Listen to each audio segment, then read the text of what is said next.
Assalamualaikum warahmatullahi wabarakatuh. Perkenalkan, nama saya Fani Restolawiyah, NIM 2330711002 dari Prodi Ilmu Administrasi Publik. Di sini saya akan menjelaskan tentang sanksi dan hukum. Apa itu sanksi dan hukum?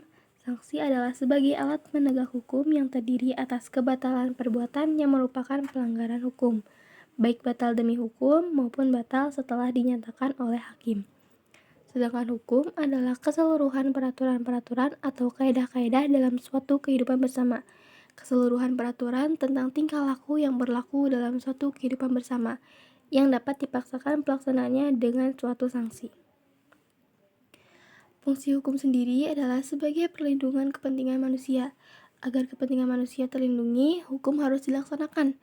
Dalam penegakan hukum, ada 3 unsur yang selalu harus diperhatikan, yaitu kepastian hukum, kemanfaatan, dan keadilan. Jenis-jenis hukum ada 3, yaitu yang pertama, sanksi pidana. Menurut Susilo, mendefinisikan hukuman atau sanksi pidana yaitu suatu perasaan tidak enak atau sengsara yang dijatuhkan oleh hakim dengan vonis kepada orang yang telah melanggar hukum-hukum pidana. Secara hukum, sanksi pidana hanya dapat dicantumkan dalam undang-undang dan peraturan daerah. Sehubungan dengan itu, selain diatur dalam KUHP, hukuman tambahan juga diatur dalam undang-undang atau peraturan daerah yang memuat sanksi pidana. Yang kedua, ada sanksi perdata. Hukum perdata merupakan hukum yang mengatur hubungan antar orang yang satu dengan yang lain, dengan menitik beratkan kepada kepentingan perseorangan. Hukum perdata hanya berdampak langsung bagi para pihak yang terlibat dan tidak berdampak secara langsung pada kepentingan umum. Berikut beberapa putusan yang dapat diberikan oleh hakim dalam hukum perdata. Yang pertama, ada putusan kondemnator. Putusan ini yakni putusan yang membuat amar yang menghukum salah satu pihak yang berperkara. Misalnya, majelis hakim menghukum salah satu pihak untuk membayar ganti kerugian dan biaya perkara. Yang kedua, putusan deklarator atau deklaratif, yakni pernyataan hakim tentang suatu hak atau titel maupun status yang dicantumkan dalam amar atau diktum putusan. Misalnya, putusan yang menyatakan bahwa hak pemilikan atas benda yang disengketakan tidak sah sebagai milik penggugat, atau penggugat tidak sah sebagai ahli waris. Yang ketiga, putusan konstitusi, yakni putusan yang memastikan suatu keadaan hukum, baik yang bersifat meniadakan atau menghilangkan suatu keadaan hukum, maupun menimbulkan keadaan hukum baru. Misalnya, putusan perceraian merupakan putusan yang meniadakan keadaan hukum, yakni tidak ada lagi ikatan antara suami istri sekaligus menimbulkan keadaan hukum baru kepada suami dan istri sebagai janda dan duda. Dengan demikian, sanksi hukum perdata dapat berupa 1. Kewajiban untuk melakukan suatu perbuatan tertentu yang diperintahkan oleh hakim, dan kedua, hilangnya suatu keadaan hukum yang diikuti dengan terciptanya suatu keadaan hukum baru. Dan yang terakhir ada sanksi administratif, adalah sanksi yang dikenakan terhadap pelanggaran administrasi atau ketentuan undang-undang yang bersifat administratif. Sanksi administratif dapat berupa denda, peringatan tertulis, pencabutan izin tertentu, dan lain-lain. Sebagai contoh, dalam ketentuan pasal 18 angka 29 Perpu Cipta Kerja yang memuat pasal 71A ayat 1 UU 27 tahun 2007, diterangkan sejumlah sanksi administratif sebagai berikut. Yang pertama, peringatan tertulis, 2. Penghentian sementara kegiatan, 3. Penutupan lokasi, 4. Pencabutan perizinan berusaha, 5. Pembatalan perizinan berusaha, dan terakhir nomor 6, denda administratif. Mengapa sanksi pidana itu ada? Sanksi pidana bersumber pada ide dasar mengapa diadakan pemidanaan. Dengan kata lain, sanksi pidana sesungguhnya bersifat reaktif terhadap suatu perbuatan. Jadi, fokus sanksi pidana tertuju pada perbuatan salah seseorang lewat pengenaan penderitaan agar yang bersangkutan menjadi jera. Maka, fokus tindakan terarah pada upaya memberi pertolongan agar dia berubah. Jelaslah bahwa sanksi pidana lebih menekankan unsur pembalasan atau pengimbalan. Lembaga penegak hukum. Lembaga penegak hukum merupakan lembaga penegak keadilan dalam suatu masyarakat. Lembaga ini di mana masyarakat memerlukan dan mencari suatu keadilan.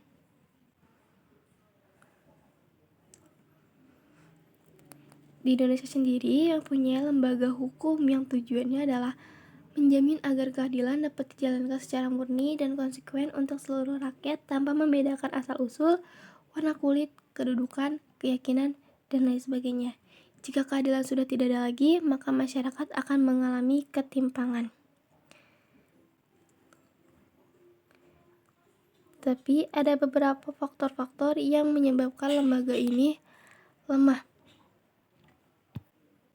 Faktor tersebut yang pertama adanya judicial corruption. Rendahnya moralitas aparat penegak hukum seperti hakim, polisi, jaksa, dan advokat, serta judicial corruption yang sudah terlanjur mendarah daging sehingga sampai saat ini sulit sekali diberantas.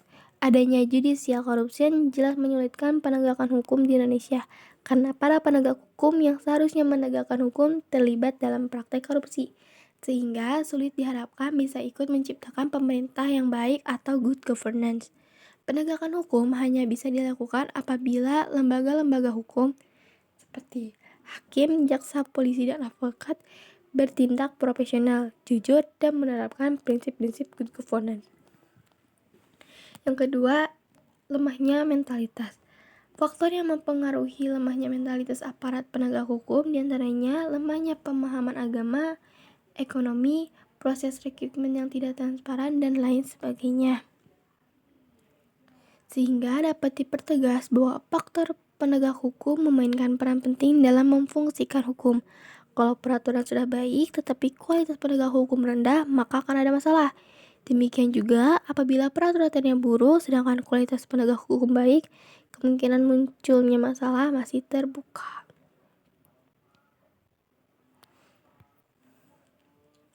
Sanksi hukum terhadap pelaku pelecehan seksual verbal. Pelecehan seksual itu terbagi menjadi dua kategori. Yang pertama, pelecehan seksual secara fisik atau nonverbal dan pelecehan seksual verbal. Pelecehan seksual secara fisik atau nonverbal dapat mencakup seperti menyentuh, meraba, atau memegang anggota tubuh korban, sehingga korban dipermalukan dan terintimidasi.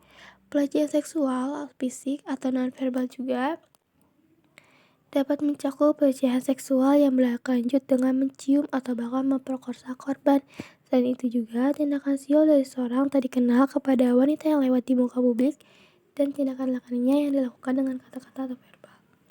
Contoh pelecehan seksual verbal yaitu siulan atau catcalling, main mata, gerakan atau isyarat yang bersifat seksual sehingga mengakibatkan rasa tidak nyaman, ucapan bernuansa seksual, celekan atau sentuhan di bagian tubuh. Di sini aku mau jelasin salah satu istilah untuk pelecehan seksual secara verbal yaitu catcalling.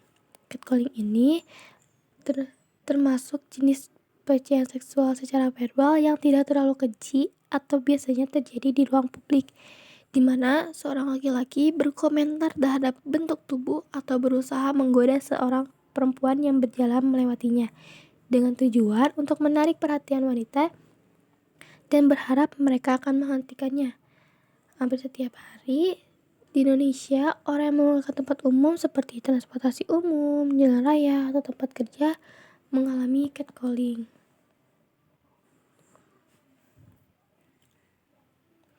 Dampak dari catcalling pada seorang dapat menyebabkan gangguan kesehatan mental dan ketakutan terhadap lingkungan, karena catcalling memiliki efek negatif pada self-esteem dan harga diri wanita, juga menyebabkan rasa kurang percaya diri dan dapat membatasi ruang ekspresi. Wanita yang menjadi korban catcalling akan memiliki lebih banyak waktu untuk berdiam diri dan takut pada lingkungan sosial. Mereka akan merasa sebagai objek laki-laki dan memikirkan bagaimana pandangan laki-laki tersebut terhadap dirinya.